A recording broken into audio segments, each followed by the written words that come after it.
Okay, so welcome everyone. Someone just asked about the face mask, so I repeat. When you move around in the building, you should have a face mask. When you sit in the classroom, if you want, you can remove it. If you want, of course, you can keep it. So my name is Basil Zimmerman. I'm at the Confucius Institute in the University of Geneva. It's a great pleasure to welcome you to this talk. So maybe just to repeat briefly, so it's a conference, a lecture series organized first by the Institute of Sociological Research. And they've been doing this for many, many years. And this semester, it's in collaboration with the Confucius Institute and the Department of East Asian Studies at the Faculty of Humanities under this big signpost of sociology meets Asian studies. So there's a mix of scholars based in Asian studies and in sociology, and also in between the two who present every week. So today we have the great pleasure to welcome Ozan Sahin. Ozan allowed me to say a few words about his personal background because it connects with his topic. So the first thing you should know is so Ozan just finished his PhD. He defended his thesis successfully a few days ago, actually. He's already working full-time, so we are very lucky to have him today. His PhD was in information systems, which is hosted by the Faculty of Sciences Society, but it's quite a different field because you're supposed to design a software. So it's close to engineering in some sense. So part of his PhD was to develop software. And I guess he's going to tell us about this. But Ozan has a very mixed academic background. First, he started his career by moving from Turkey to Switzerland to attend university. So he had to learn French to attend the University of Geneva. And he did his master in socioeconomy. And then he started to learn Chinese. He moved to information systems, so he had to learn Chinese language and coding language. And because he had this experience, I think I can say difficult experience of being a migrant, moving from one place to another. And he was very interested in this famous phenomenon of internal migration in China, where so many people moved from the countryside to the big cities. And he's going to tell us about this topic in a minute. So I stop here for the topic. And we are also very lucky to have Professor Sandro Catachin as our discussant. Professor Catachin has many cards. One of them is migration studies. So he's an expert in migration. So we are very lucky to have him to ask questions. As usual, we start with the presentation. Ozan has allowed us to record his talk. So Blaise Dupuis, who is also one of the organizers, is in charge of dealing with people online and recording. Only the presentation is recorded, not what I'm saying now and not your question afterwards. So feel relaxed. You can just make sure you speak loud because there's a microphone and people online they can hear you live. So they want to hear when you ask questions. So we start with the presentation, then we have a Q&A with the discussant. And then we open to the audience, both online and offline. I think I did not forget anything. So, Ozan, the floor and the screen is yours. Thank you very much, Basil. Well, first of all, welcome everyone. Our virtual guests also welcome. Basil already presented me, introduced me, but just a quick word about me and my research. Once again, I'm an associate researcher at the Confucius Institute of the University of Geneva, and I also work at the State Secretariat for Migrations in Swiss Confederation. So I'm quite interested in migration dynamics. And today, the topic of my presentation is the floating population, which is the largest migrant community in the world. So, if I may, okay.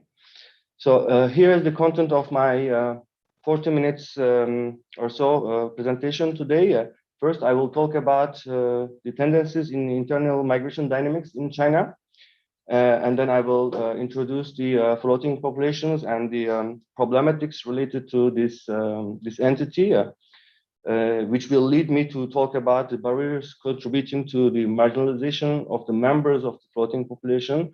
More specifically, I will talk about the spatial and social segregation. And then I will move on to propose a new theoretical and methodological approach to analyze the effects of this segregation on migrants. I will present the data which were drawn from my PhD research. So I will talk more about how I recorded this data, and I will discuss the findings. And finally, I will conclude. So it's first of all, it's very challenging to estimate the exact number of people who are implicated in migration dynamics in China. Some researchers, however, talk about some 300 million people who are implicated in these dynamics. First of all, we have to make a distinction between permanent migrants and temporary migrants. Permanent migrants, there are about 25 to 27 million people annually. They move from their original places to go to the cities and settle down in there. And temporary migrations, they are basically the migrant workers who choose one destination. They arrive to their destination, work usually a year before they return to their origin places and choose another place for the next year and continue. So there are a couple of explanations of why the number of temporary migration or the floating population is so high. First of all, some authors argue that it's due to the fact that Chinese people, they are quite attached to their origin places, their families. So despite the fact that they need to go to other cities to earn their life, one day or other, they will try to go back to their origin places and be with their family and continue their life. Another explanation for this is the restrictive migration policies in China, basically through the hukou household registration system. This is a document that in which all the members of a household are registered in the province they live. It is one of the most restrictive migration policy established within a country. As such, the hukou system considered to create divisions and inequalities within the Chinese society.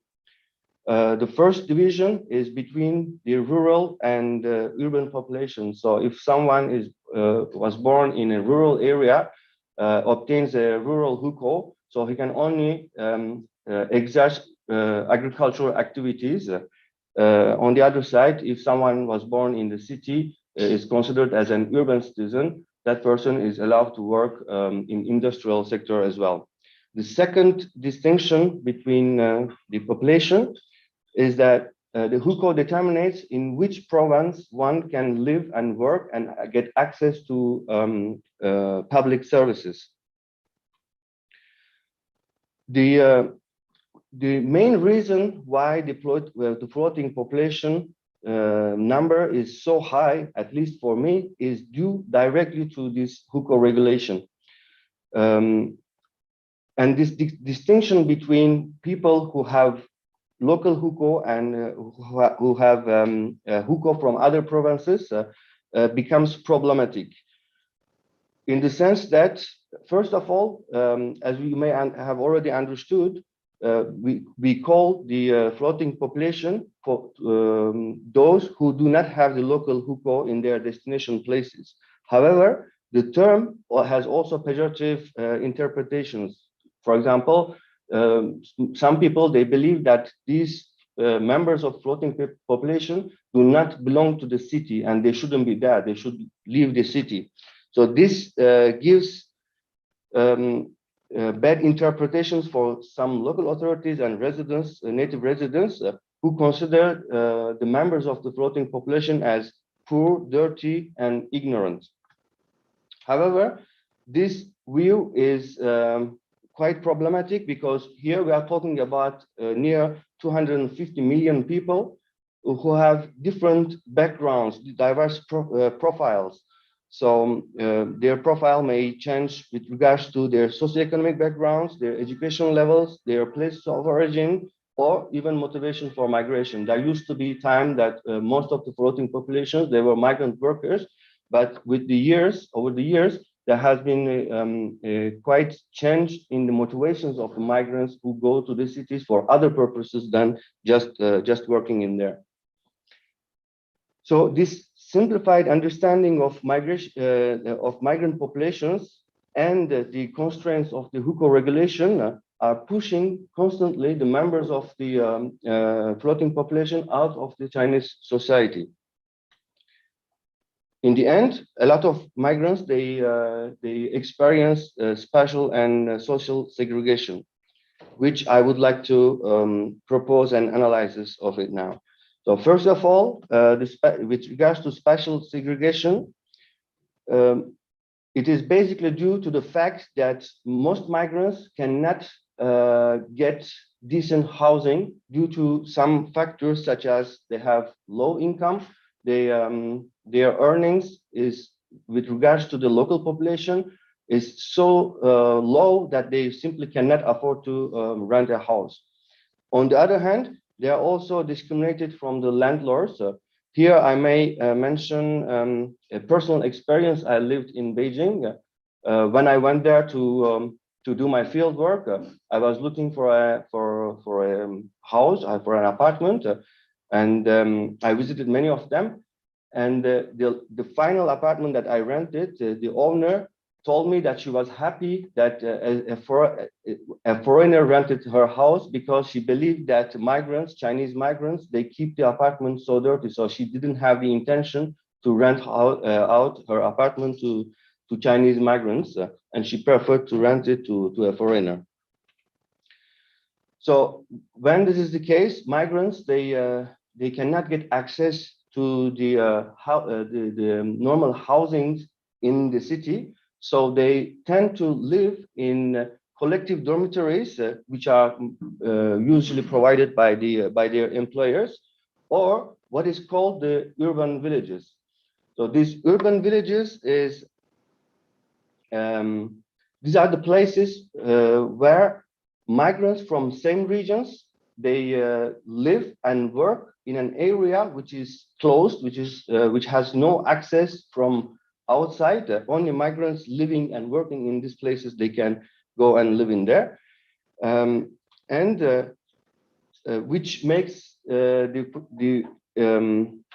barrier between the migrant and the non-migrant populations.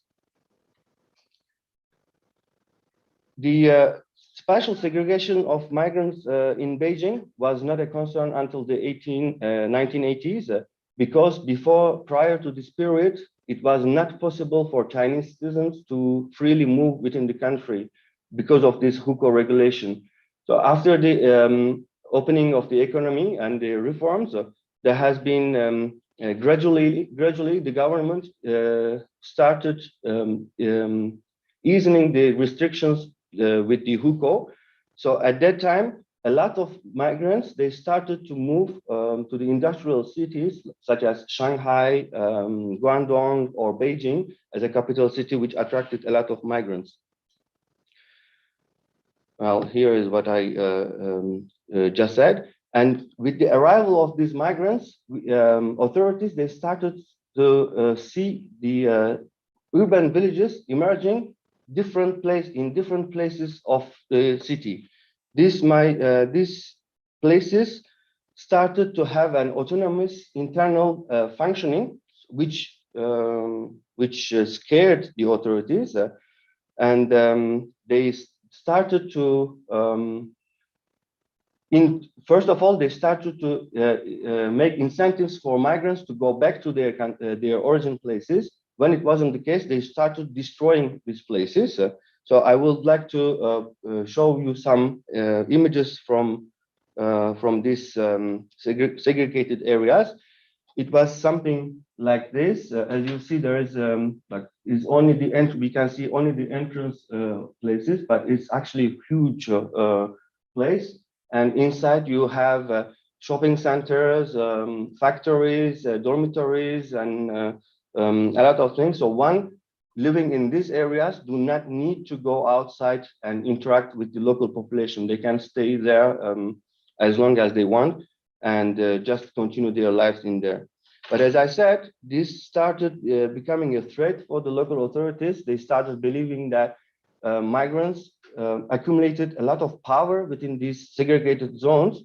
So suddenly they started demolishing these urban villages. Here we have Zhejiangchun. There used to be, here we have Xinjiangchun. There used to be Zhejiangchun and other provinces. Like every time, people from the same province, they tend to live in this area and they tend to give their province name to this segregated area. But they started demolishing these places.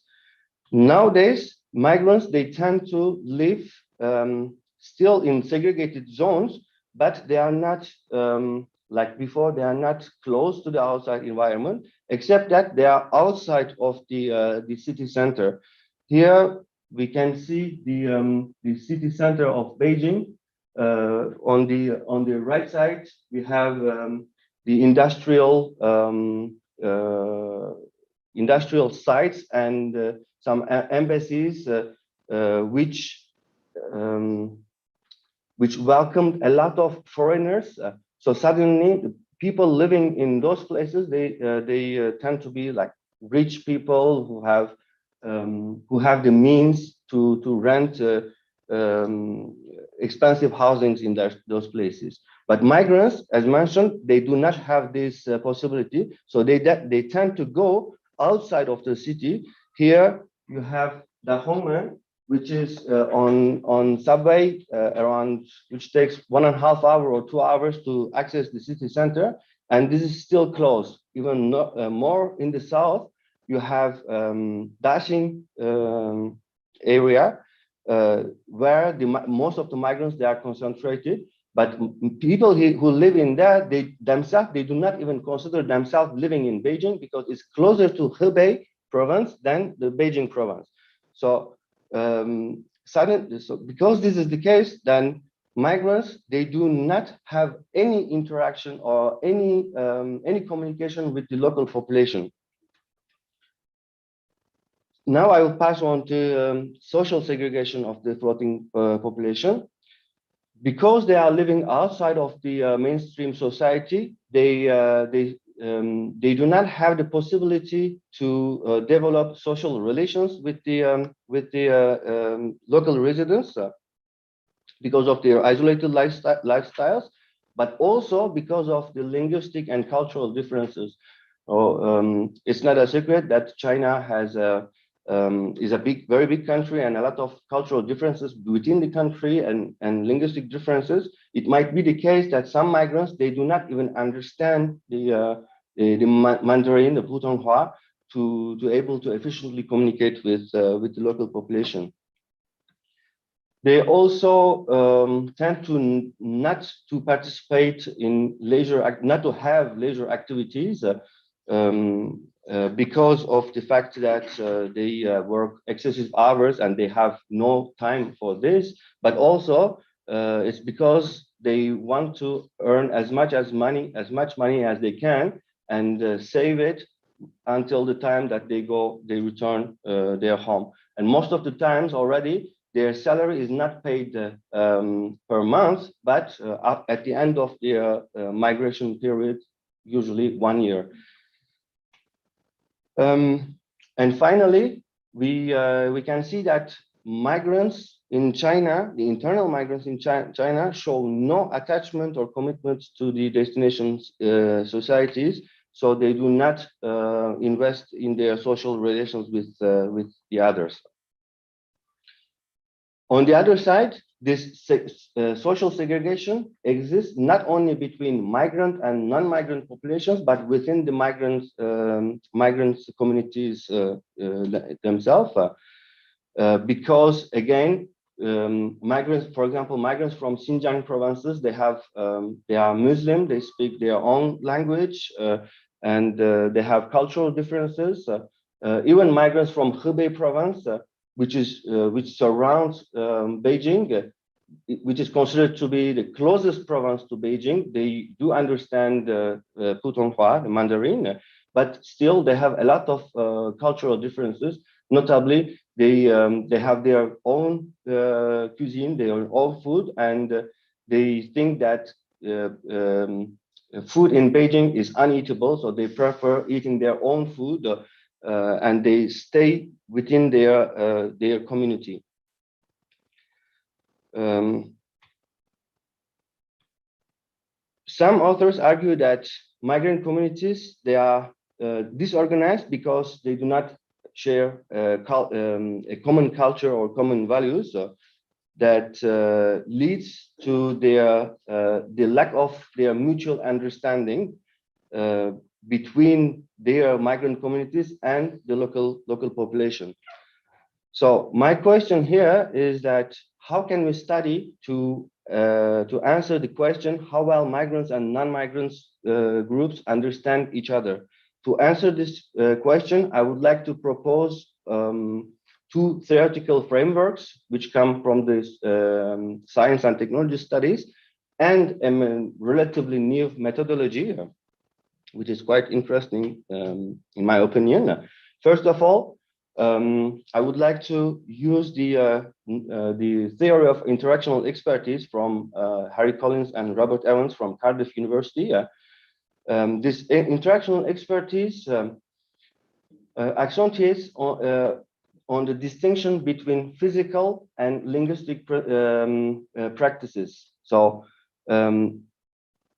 people, they may understand a community, a specific community, without being a member of that community. So the example given very often in this case is the tennis players.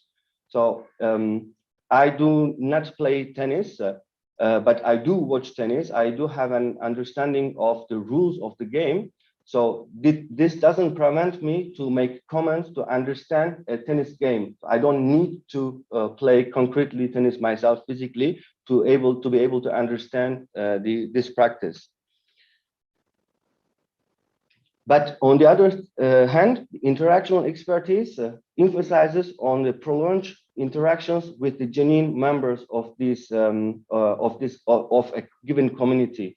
So again, one more example: the anthropologists who study Aboriginal societies, they do not need to become a member of the Aboriginal societies, but only spend a lot of time in that community and try to understand their practices to have an opinion about that society. On the other hand, I would like to use the framework of waves and forms from Basil Zimmerman here, which focuses on how forms, here forms refers to components of culture, such as words, images, sounds, gesture, taste, smell. It can be anything, and how these circulate from one medium to another. One important point here to retain is that the framework of waves and forms proposes that there should be a connection between culture and the material world. So we should be able to observe the culture of a given society in the material world, whether it is a picture or a sound or a taste or anything in this sense. So I would like to use these two theories coupled with the imitation game methodology to understand how well the migrant and non-migrant groups understand each other. The imitation game method is relatively new in social sciences, but it has very interesting origins. It comes from the famous mathematician Alan Turing. It is also known as the Turing test. Basically, it was first used as a logical test to understand whether computers, they can get as intelligent as human beings and pretend to be human beings. So this idea was applied in research in social sciences to be able to compare various social groups between each other.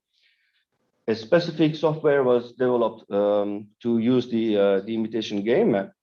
We organized sessions in which we invited people from various social groups, they are asked to play an imitation game between each other. So basically, we will have one judge here who will ask questions about their own lifestyles and send the same question to two other players.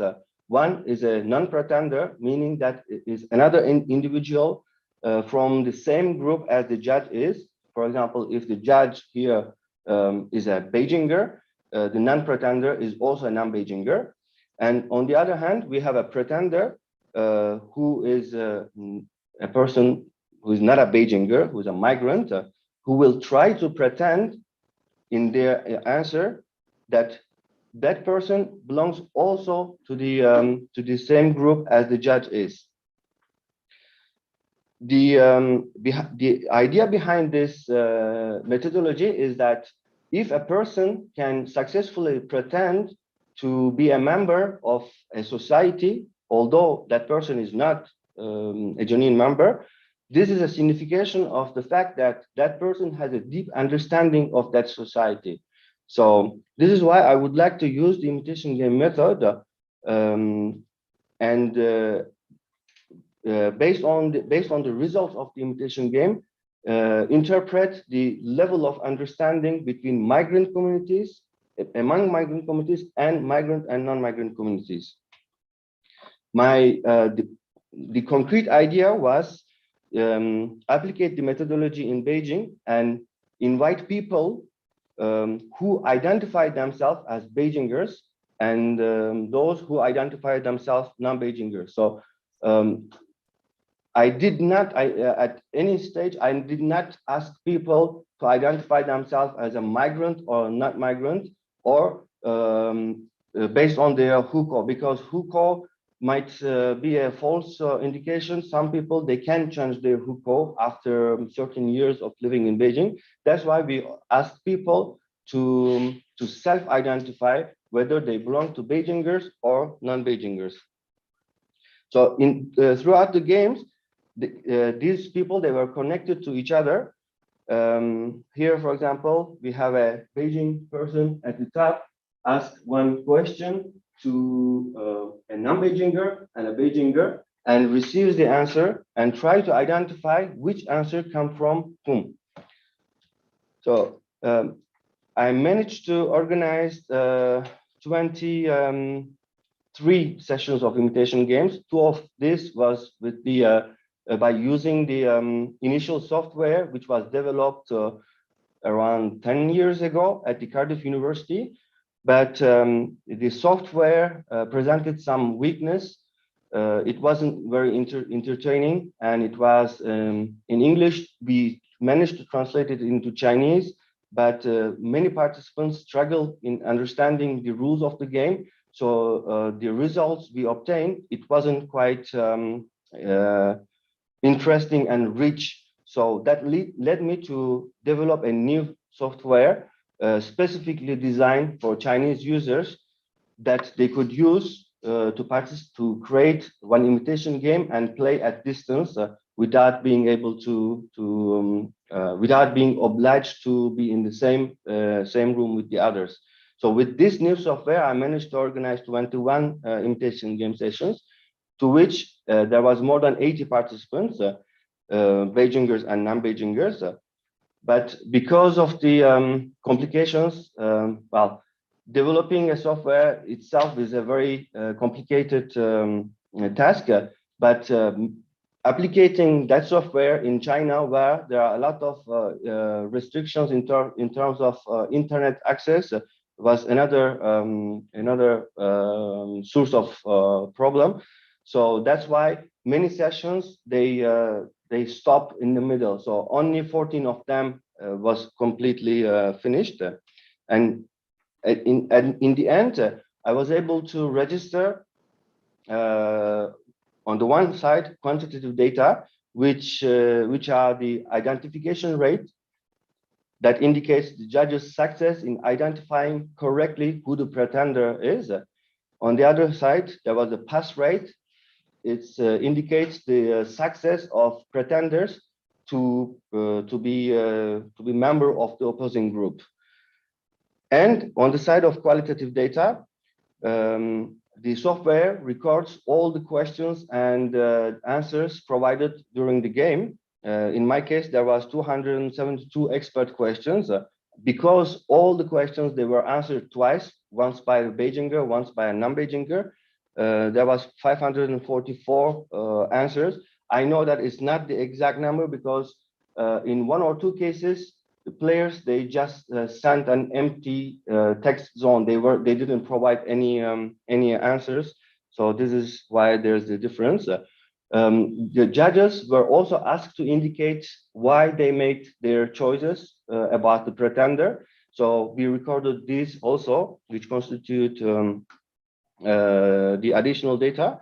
And finally, with the new design, especially players, they were able to use the software within the WeChat application, which is the most of, which is like which is similar to the WeChat that we use here. In China, most people, maybe everybody uses to communicate, but also to shop, to pay, to do basically a lot of things with the application. So because they were allowed to use the application within WeChat, they were able to communicate with the other players while playing the games. So I even got more additional data, which were the text messages, images, voice messages sent between each other.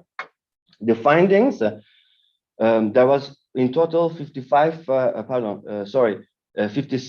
final judgments, 28 from each group.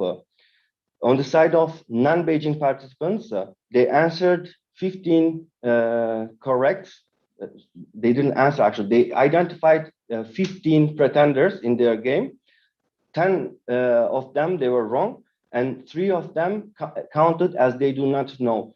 Because they're playing the imitation game, the judge has only 50-50 chances to guess correctly which answer comes from whom. So to avoid that the judges try to score the best in the game and make choices without even thinking, they were asked to indicate their level of certainty. So each time they indicated that they are above 50% of sure of their choice, this was counted as a correct or wrong answer. If the confidence level was below the 50%, those answers, they were counted as do not know. On the Beijing side, there were 17 correct identifications. 7 of them were wrong, and 4 of them, they do not know. So using this equation that was provided with the researchers who introduced the imitation game within the social sciences, we were able to calculate the identification rate and pass rates. For Beijingers, the identification rate is 17%. So in 17% of the cases, they were able to identify correctly who the pretender was. 64% of the cases, they were wrong. On the side of Beijing, it's 35% of the correct identification, and 82 is the pass rate of the non-Beijing pretenders in the game. So these results indicate that both groups have a certain understanding of each other, because when we see their pass rates, it's actually quite high. On the one hand is 82%, on the other side is 64%. But this is contradictory to what the other researchers they concluded, because the tendency is that the migrants and non-migrants groups, they shouldn't be able to understand each other. So to understand what happened during the game that allowed the players to identify correctly who was whom, I started analyzing the qualitative data, which was presented as question and answer sets. Here, there's only one example of such QA set. We can see that other 0 here represents the non-Beijing participants. So that person is playing the judge role in this game and asks a question. What do you do? What do you think of the population mobility? The first answer is given by a Beijinger here, saying it results from imbalanced development between urban and rural areas and between cities. The second answer was given by a non-Beijinger who is a non-pretender here, and the Beijing person is pretending to be a non-Beijinger also. And the answer from non-Beijinger is population migration is mixed. On the one hand, there is cultural fusion. On the other hand, contradictions of custom also arise, but I think people should show their respect with fear and reverence. Generally, the advantages outweigh its disadvantages. So based on these two answers, the judge, other zero here, says that I am 97% sure that the first answer comes from a Beijing person, and 98% sure that the second answer comes from a non-Beijing person. And obviously, the judge is successful in identifying correctly the pretenders. I also made while analyzing the data, I saw that most of the questions, they were asked in related to certain categories. So I coded them on Atlas T. In the end, I was able to create question types. Most questions, they were about geographical familiarity. There was about 37 questions asked about this category: food and beverage, language and habitat in Beijing. And there was other questions that weren't that much representative about mobility. We saw just an example of that. And here you have the distribution of the question asked by Beijing judges and non-Beijing judges and the total of questions. So if we go, if you focus on the exchanges between the players, here is another example of the question and answer set presented a little bit differently. A non-Beijing judge asked a question. The educational level in Beijing is indeed higher than in other regions. And this is real educational inequity, which is called a starved camel is bigger than a horse. The second proposition, sorry about the term, shit. You haven't seen how much internal competitive pressure there is in Beijing, and children in Beijing are nothing without school district houses. Which statement do you prefer? So the pretender answer here, since the question was asked by a non-Beijing judge, the pretender is a Beijing person who is pretending to be a non-Beijinger, provides an answer to, I choose the second proposition. That's what reality is like. The pressure of competition is too intense in Beijing, and some situation is impossible to avoid. As for the question or the proposition one, the education level is indeed high in Beijing, but there are numerous Beijingers. Personally, it might feel like that educational inequality is obvious if you want to work in Beijing. The second answer came from the non-pretender. Here is a non-Beijinger, chooses the second proposition. The resources are relatively evenly shared in the same region, and therefore the competition is equally intense.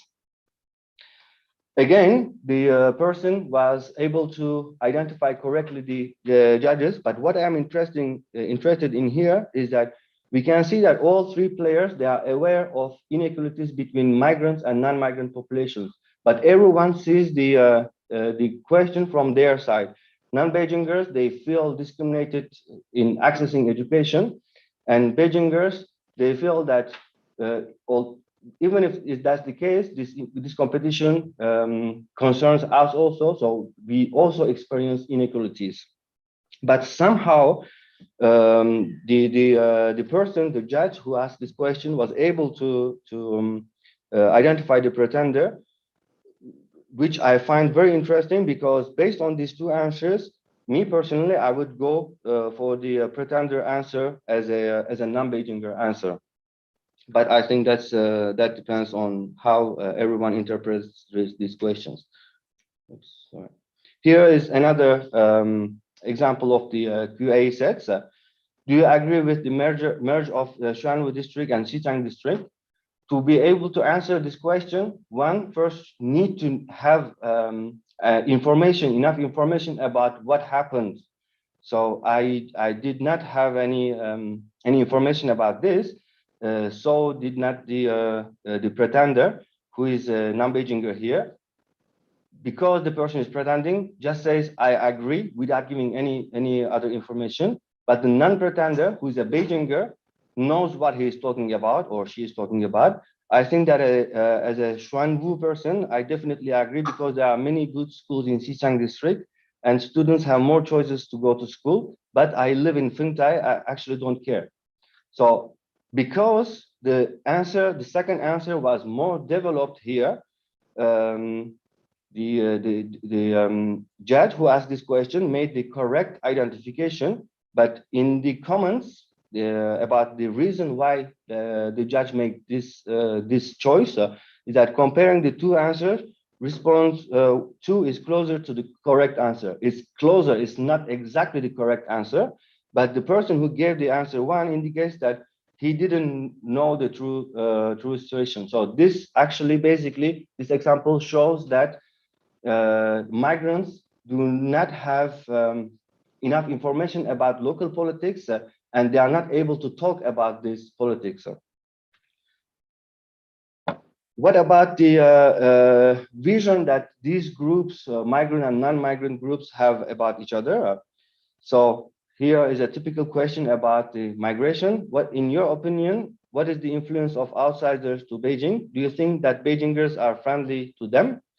Asked by a Beijing judge. A non-Beijinger answer provides an answer. They block the traffic and Beijingers are so friendly. So obviously, the non-Beijinger person here thinks that normally Beijinger people, they should have this kind of vision of migrants because of maybe the experiences, bad experiences that this migrant person lived, thinks that normally Beijingers, they do not like foreigners. But when we examine the answer from a Beijing person, we see that it's not actually the case. Here, the Beijinger says that I think we don't exclude the outsiders. They can build Beijing better, but you are struggling to come squatting in Beijing and smashing Beijing. I cannot accept this. Okay, so we can see from this answer that Beijing person is not actually against migration, but does really think that migrants may be at the origin of some social problems. And here the judge was able to identify correctly with a confidence level of 100% that the first answer was from non-Beijing and the second answer was from Beijing. And finally, these qualitative findings allowed me to see how the forms they were circulating within and between the migrant and non-migrant groups. I was able to identify the forms based on the questions or the answers provided by the participants. Here, for instance, on the left side, what is the most popular program among the elderly in Beijing TV? Non-Beijing answer, I don't know. Obviously, this person does not watch Beijing TV, although living in Beijing. The second answer is Yan Shang Tang, which is a TV program about traditional Chinese traditional health, culture, and practical regimen. So here, this Yang Shang can be considered as a form that is circulating between the members of the same community. On the other side here, which is a question that about a very special soup, very famous soup that is consumed only in Beijing, called doja. Apparently, this soup is very like smelly. It smells so bad and tastes so bad. Even the Beijingers, they don't want to drink it, but they have experience from their childhood, their mother or parents trying to force them to eat Beijing soup. So the question is, do you think the dojo, this soya soup is tasty? The Beijinger says, not bad. And non-Beijingers, I personally don't like it. Again, the judge is able to identify correctly, but hesitates, is not able to provide a confidence level, at least for the second answer, above the 50%. Only 70% of sure that the first answer might have been provided by a Beijinger. And once again here, this soya soup, I consider that these are the forms, cultural forms related to Beijing local culture that circulate between the groups. So it is exactly like the electric circuit. As long as there's a connection between the groups, these forms should be able to circulate between the groups. So if the migrants, they were able to interact often with the local population, they would have no problem of answering these questions, because these are not the questions that requires a lot of deep knowledge, but just to have heard a couple of times, even if they did not drink soja soup, or even if they did not watch this famous TV program, they would be able to provide, but this is not the case. So we can see that this spatial segregation, which leads to the social segregation of migrants, and finally, they are so close to each other that this circuit stops somewhere, and they do not have any idea about their mutual cultural practices. So as conclusion, first of all, the floating population itself results from restrictive migration policies, and not the fact that Chinese people, they are attached to their societies, because we can see that there are hundreds of millions of people, they want to go and work in other places, but they just do not have the possibility to settle down in there. And because they cannot settle down and get a decent job, decent housing, they always stay outside of the society. The second is that because the resources are unequally distributed between migrant and non-migrant groups, once again, it's in the favor of the Beijing people who can access to better jobs, earn better their money and their life, and they are able to rent a house in the city and stay within the mainstream society, which is not the case for the migrant communities. The physical distance between native residents and migrants transforms itself into social segregation and prevents them to develop social interactions with the others. Altogether, these restrictive migration policies, social and spatial segregation, create a divided society in which the members of various groups, whether it's migrants or non-migrants, all these communities members, they live in stratified society, and they fail to understand each other and interact efficiently. So I thank you for listening to this presentation. Here are the references of my research, and I would be happy to answer your questions.